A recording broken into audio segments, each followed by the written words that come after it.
Bonjour à tous et à tous et bienvenue pour une nouvelle vidéo où je vous présente Optart le kit pour lequel il y a une Brockland Geek, celle de 2023 du coup vu qu'on y est cette année. J'y étais l'année dernière, en 2022 je vous l'avais présenté. Il y avait quand même pas mal de choses l'année dernière à des prix de brocante finalement. Il y avait de la Last One qui était assez rare et tout ça, donc on va regarder ce qu'on peut trouver. Je pense que il y a peut-être moyen de se faire des trucs assez sympathiques. L'année dernière on avait du rétro, du Dragon Ball, de la figurine, enfin il y avait beaucoup de choses. On va voir ce qu'ils ont proposé. J'y suis venu avec le poteau Johan. Hop. Salut. Coucou. Et puis on va vous donner notre avis tout à l'heure.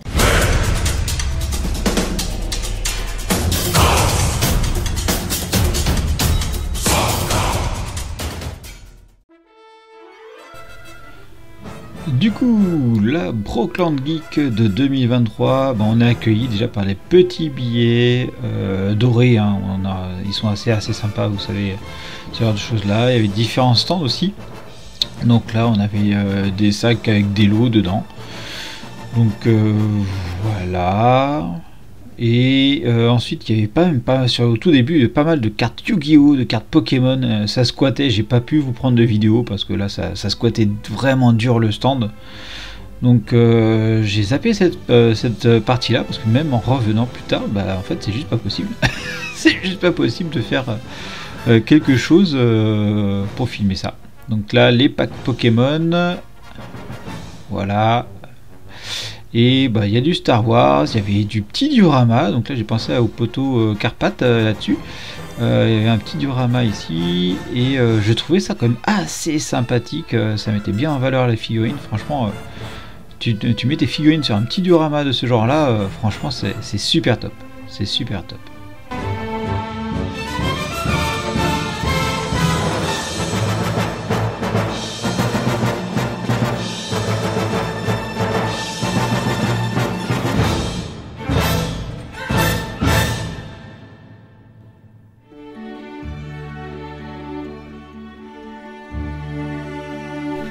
Du coup sur ce stand il y avait un petit peu de tout, donc de la figurine comme je vous disais, du diorama également. Donc là on retrouvait aussi les petites Gohan du film Dragon Ball Super Hero. Et là on en a un autre Gohan qui était dans une espèce de lanterne, je trouvais l'idée super originale, franchement c'est super bien fait. Avec les petites lumières et tout ça, franchement l'idée est super fun, super sympa. Franchement au top, vraiment top.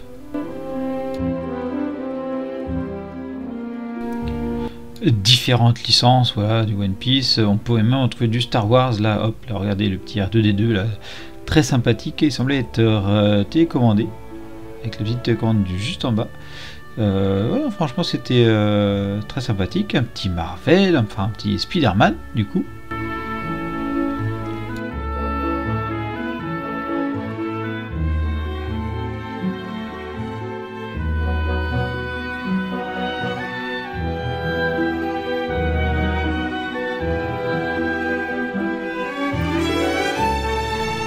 Et il y avait quand même sur cette brocante mais vraiment masse de jeux vidéo, de rétro gaming. Il y avait vraiment du choix, on pouvait vraiment trouver des petites perles. Par contre, les prix pouvaient piquer un peu. Donc là, ça fait partie des petites perles que j'ai hésité à prendre, celle-là. Mais je suis reparti sans quand même. Parce que 40 €, je trouvais ça un petit peu excessif quand même, de mon point de vue. Je suis à 60 aussi, pareil. Après, ils étaient en très bon état et tout ça, franchement, c'était très sympathique. Mais j'ai retrouvé également sur d'autres stands ces jeux-là, donc mine de rien, c'est pas si rare que ça de les retrouver dans les magasins qui ont ça.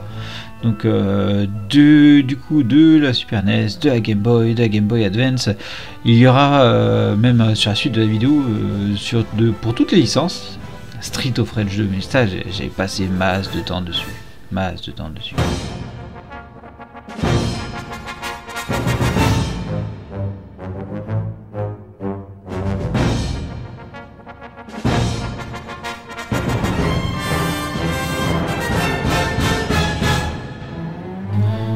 Il y avait aussi des stands d'artistes, de toiles, de cadres, voilà, donc on pouvait récupérer pas mal de petits dessins l'effigie de différentes licences. Bon, forcément, j'ai regardé du Dragon Ball. Bon, il y avait des trucs, c'était pas hyper top qualité non plus, hein, faut pas se leurrer.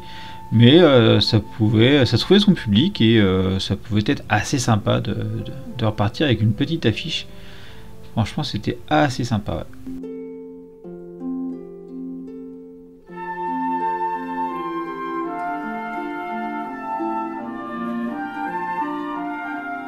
De nouveau des box surprises, 35 € la box si j'avais bien compris le truc.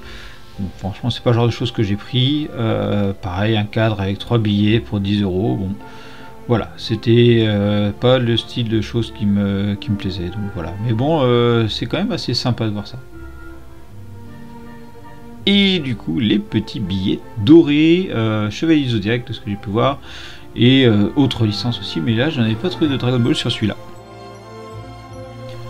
Ici d'autres dessins assez sympathiques parce que là vous voyez, hop, ça change le visuel. Franchement je trouve ça assez sympa, j'aimais beaucoup. Et donc forcément il y avait aussi du Dragon Ball. Hop, je vais vous montrer ça. Voilà, du Dragon Ball. Bon, alors les personnages ils ont rien à voir entre eux. Là on peut voir le Vegeta qui se transforme en C18 et en Trunks, donc il n'y avait pas grand chose à voir dessus. Mais l'effet était assez sympathique. Tu mets ça dans un petit cadre et puis suivant ta place dans la pièce, bah ça change quoi.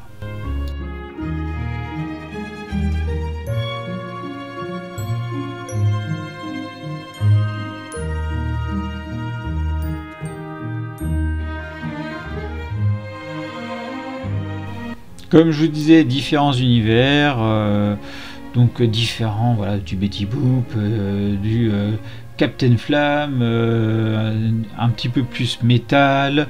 Il y a eu aussi de l'Heroic Fantasy. Enfin voilà, c'était vraiment classé geek quoi. Hein, c'était pas axé sur un seul univers, c'était vraiment geek.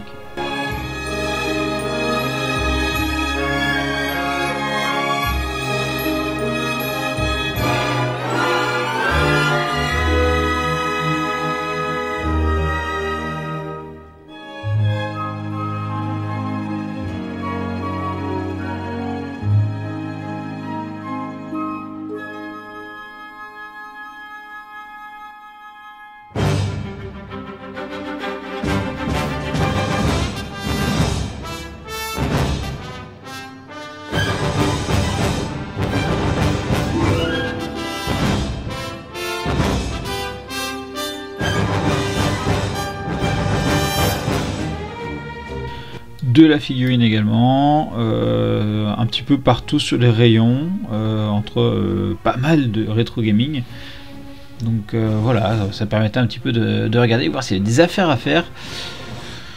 Il n'y avait pas grand chose à faire en affaires, on trouvait même de l'Ichiban récente, et on verra un peu plus loin que j'ai trouvé un énorme stand avec pas mal de figurines assez récentes, c'était cool à voir.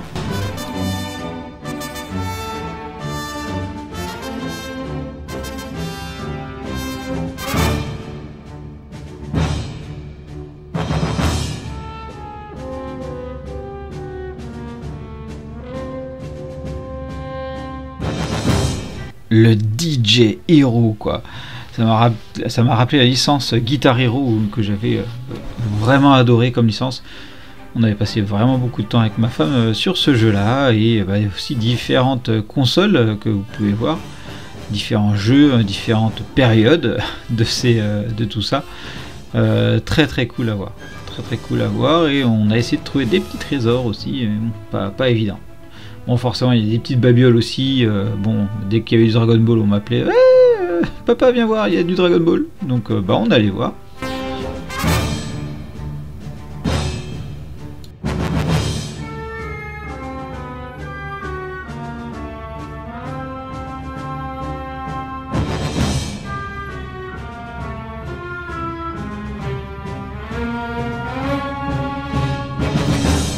Du Disney aussi, oui, des figurines Disney. Alors c'était pas du récent, Blanche-Neige avait pris cher, mais voilà, les figurines étaient assez sympathiques. Bon, tu sentais que c'était pas du récent, mais bon, c'est le thème un peu de cette brocante. Hein. On tapait dans du récent et aussi dans de l'ancien.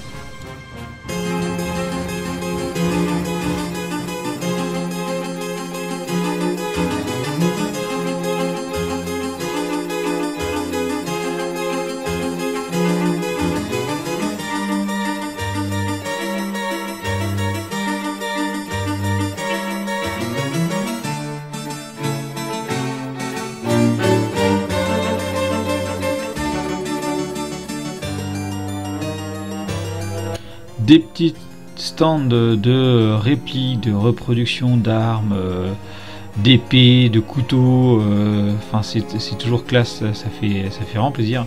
Et il y a des choses qui sont très très sympathiques. Alors regardez-moi ça quand même, c'est très très joli à voir quoi. C'est très très sympa.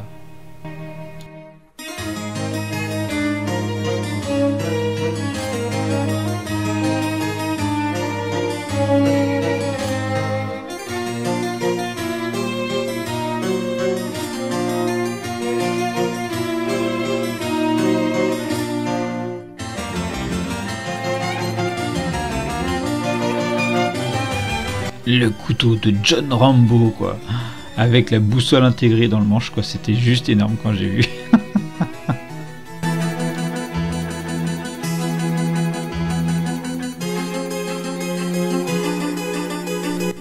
Un stand de bouffe, il fallait bien des stands de bouffe un petit peu quand même. Je crois que c'est le seul endroit où j'ai eu de la nourriture d'ailleurs. Puis juste après, on était à fond dans le rétro gaming encore, de nouveau dans le rétro gaming. Et les souvenirs sont là quoi. Forcément à l'affût de jeux Dragon Ball, puis j'ai trouvé certains jeux.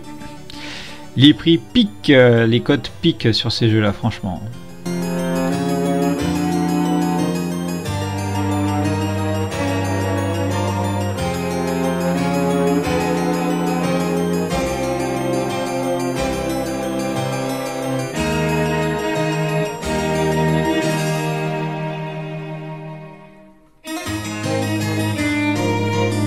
Et le Gremlins quoi, tellement kiffant. Franchement j'ai adoré voir cette figurine là, c'était vraiment sympa.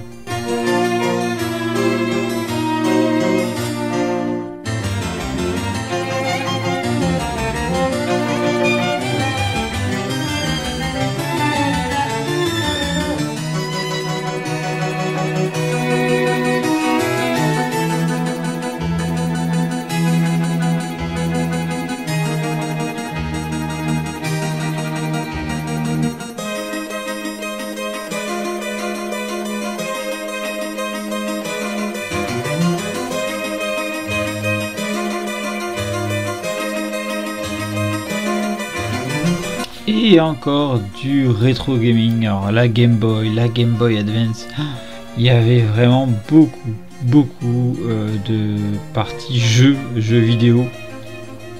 Donc franchement pour les collectionneurs de jeux rétro, c'était vraiment un paradis. Vraiment un paradis, ancienne console, en état de marche. Franchement c'était un plaisir à voir, vraiment un plaisir à voir.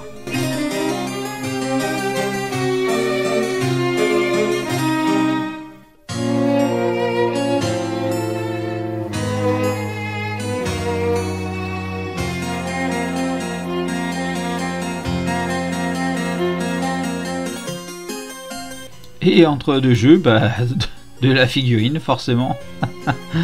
C'est un mélange d'univers très sympa, original mais très sympa.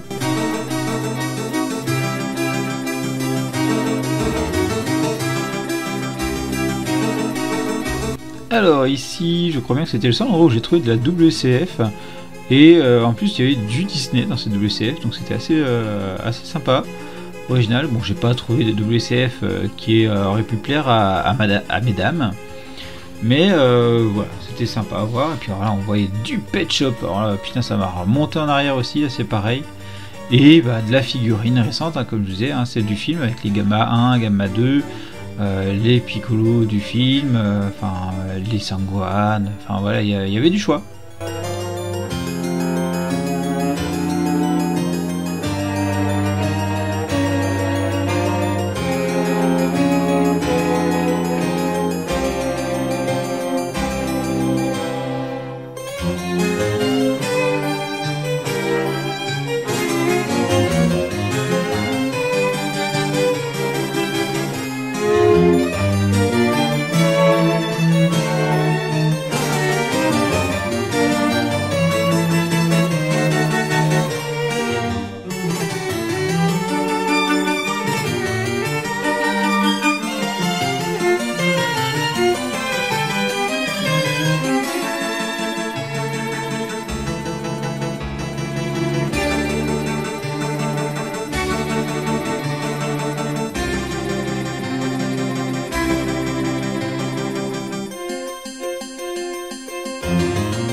Et bon, comme c'est à Clisson, à côté de la zone du Hellfest, petite dédicace à mes amis rockers.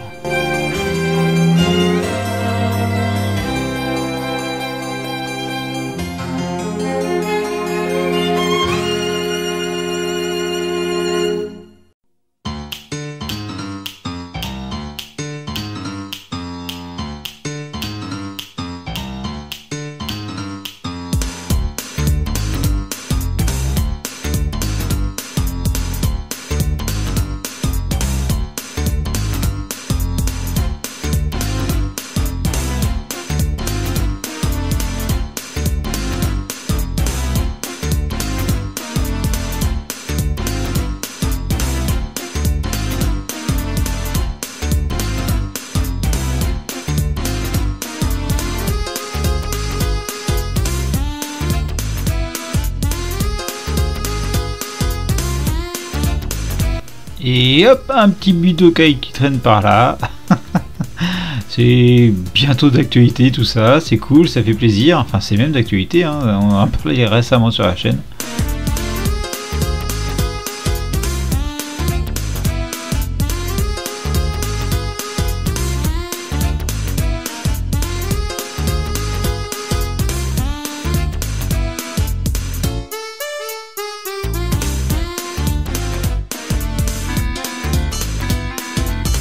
Les petits stickers, voilà, animés, franchement j'ai trouvé ça super original aussi. Dommage, ils n'avaient pas de Gogeta, hein, c'est pas grave. Alors les chiffres que vous voyez dessus, c'est pas des prix, hein, c'est juste les numéros pour les retrouver. Je crois que c'était 3 € le prix du stickers.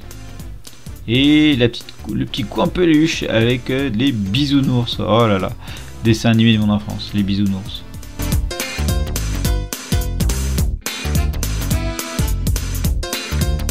Petit aperçu rapide pour vous montrer le monde et l'espace qu'il y avait, hein. Je crois que ça fait un peu moins d'1 hectare toute la zone. Et on arrive sur la zone où il y avait vachement de figurines, donc ça c'était cool. Les prix l'étaient moins, où ça pouvait piquer un peu. Après voilà, c'est des figurines Ichiban Kuji déjà présents en France. Et là on peut voir la Majin Buu qui était à 280 €. Et la Dr Gero qui a été à 115, donc ça se défend, hein, les prix se défendent. Bon, à la boue, c'est compliqué quand même, 280 €, mais bon.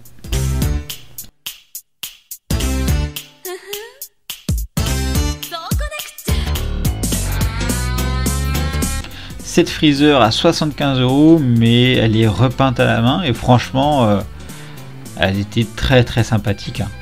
Le repaint était très sympathique.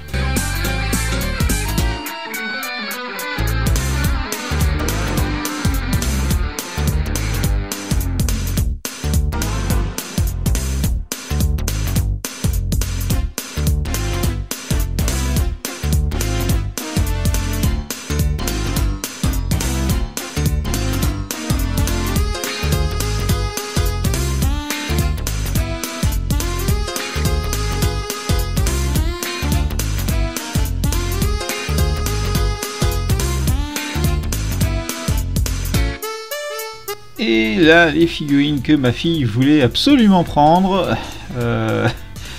Bon, ça a été compliqué parce que les prix étaient vraiment pas donnés sur celle-là. 35 € la figurine. J'ai été voir chez les amis de Japenko où certaines tournaient à 20 €. Donc voilà. Donc bon, on a craqué pour 2 figurines. Vous aurez l'unboxing bientôt sur la chaîne.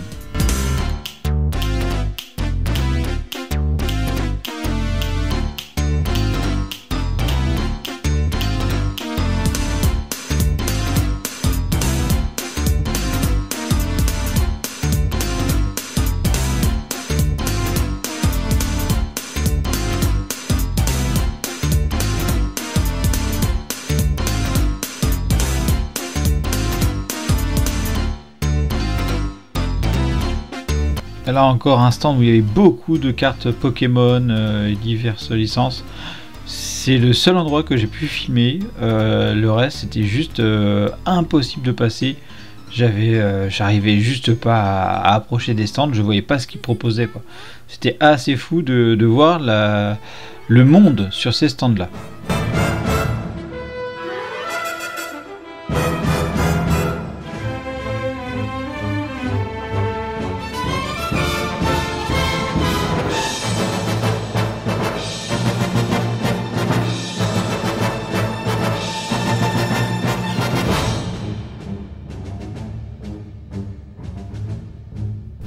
Ah, ce jeu Rambo quoi. J'avais joué chez un pote, puis qu'est-ce que j'avais kiffé ce jeu-là. Ah, des bons souvenirs, avec Altered Beast juste derrière aussi. Franchement, c'était très sympathique. Là, il y avait un album Denver. Ici, là, je prends l'album du Royaume. J'avais exactement cet album-là quand j'étais gamin. Moi, celui-là, il est très bien conservé, clairement. Par contre, très très vide aussi. Mais franchement, il est super bien conservé. Les images du Royaume. Quel dessin animé celui-là. Et des pins. Bon, bah, quand je vois des tableaux de pins, je regarde à chaque fois si je ne trouve pas un petit pins Dragon Ball. Je sais qu'il traînait des Gohan et tout ça. Et bah, j'ai trouvé mon Gohan. Voilà, bon bah on est sorti au final de cette Brockland de cette année. Donc je vais déjà vous donner l'avis du poteau Johan par rapport à cette brocante. Bonjour à tous, moi personnellement j'ai bien aimé. Je trouve qu'il y avait pas mal de jeux vidéo, il y en avait beaucoup, enfin peut-être un peu trop d'ailleurs, on se disait ça. Mais globalement, enfin en termes de figurines, etc., il y avait pas mal de choses intéressantes. J'ai pu voir du Chainsaw Man par exemple, des choses qui sont pas encore sorties en France, du One Piece, des figurines Dragon Ball qu'on n'avait pas encore forcément vues, enfin que moi personnellement j'ai pas encore vu, des jouets rétro aussi, pas mal de choses. Vous allez voir dans la vidéo, enfin comme vous pourrez voir dans la vidéo, c'est assez intéressant. Voilà pour mon avis, je trouve ça globalement sympa. Voilà. Et donc bah du coup mon avis, effectivement je partage ce qu'a dit le poteau Johan, c'est qu'il y a eu masse de jeux vidéo, rétro gaming et tout ça, à des prix quand même pas donnés, c'était assez cher. Bon après c'est le lieu qui veut ça aussi. Mais c'était vraiment très intéressant cette année, pas mal de figurines. Alors au début je me disais il y a quasiment rien en figurines, puis en fait il fallait aller dans un second espace et là il y a un énorme truc de figurines avec de la Last One, de la vieille Last One, notamment je pense à la Tortue Géniale, je crois que c'était une Last One, je sais plus ça là. Il y a eu aussi la Last One debout, enfin voilà, il y avait de l'Ichiban Kuji récente et ça fait plaisir à voir. Bon, bah, j'ai craqué, hop, vous voyez dans la main, j'ai craqué pour ce petit pins que j'ai trouvé, que je cherchais à prix assez intéressant, là 3 € le petit pins, donc ça c'était cool. Et du coup ma fille elle a craqué pour du Sailor Moon. J'étais un petit peu chafouin on va dire, parce que je les avais proposés à l'achat chez les amis de Japenko qui étaient à 19 €. Là, la figurine, on l'a payé 35 €, elle les a vus, elle a craqué. Donc j'avais regardé sur le site de Japenko, ils les avaient plus, ils étaient en rupture, donc c'est un peu dommage. Mais je vais vous en faire l'unboxing du coup, et puis bah, je pense que je vais déjà prendre les devants et puis les prendre sur Japenko. Parce que là, 35 € la figurine, ça pique. Donc on va se faire du coup les précommandes, parce que ma fille au final a dit bah je les veux toutes. Donc on va les précommander chez les amis de Japenko. Donc voilà. Mais bon, c'est toujours sympa de pouvoir les voir en visu, hein, comme je vous disais. On voit les figurines en visu, bah on craque à ce moment-là, des fois en photo on ne craque pas dessus. Donc voilà, j'espère que cette vidéo vous a plu, je vous dis à bientôt pour une prochaine vidéo. Bye bye. Et bien sûr, on n'oublie pas de s'abonner à la chaîne et d'activer la petite cloche pour être alerté des nouvelles vidéos, de liker la vidéo et également merci à ceux qui la partageront. Vous pouvez également me suivre sur Instagram, Twitter, Facebook, TikTok, Twitch et me soutenir sur Utip. Vous retrouverez tous les liens dans la description.